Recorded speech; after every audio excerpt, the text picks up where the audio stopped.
Les combats pour que les jeunes au Mali comprennent l'importance de la citoyenneté, de s'engager justement en politique, de donner de la voix lorsqu'il faut donner de la voix à travers les élections et pas seulement. Absolument, absolument. Alors moi je viens du Mali. Est-ce que les Maliens sont là?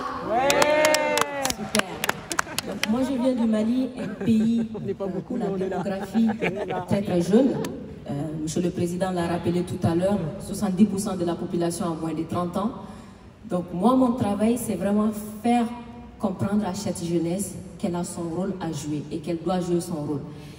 Et mon combat, c'est aussi qu'on sorte de ces discours qu'on doit donner. Non, nous, on ne demande pas, on prend. Parce que c'est à nous. C'est ça.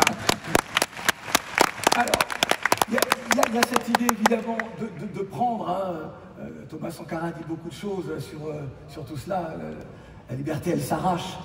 Il y a aussi Absolument. tout le combat sur l'intergénérationnalité. C'est le combat que vous menez également, Adam. Discours, le propos, le dialogue intergénérationnel. Absolument, le dialogue intergénérationnel, le partage entre les générations, mais aussi de comprendre que les jeunes constituent une force d'innovation, une force de changement.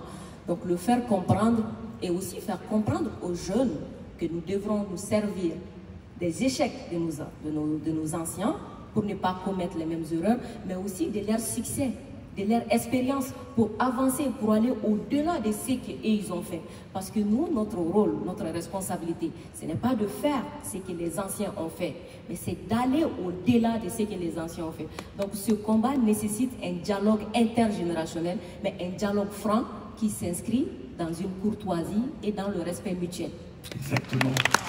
Et Nelson Mandela disait « Je ne perds jamais, j'apprends ». Exactement. On va peut-être, avec Sandrine, résumer ce que vous êtes toutes les deux. Sandrine.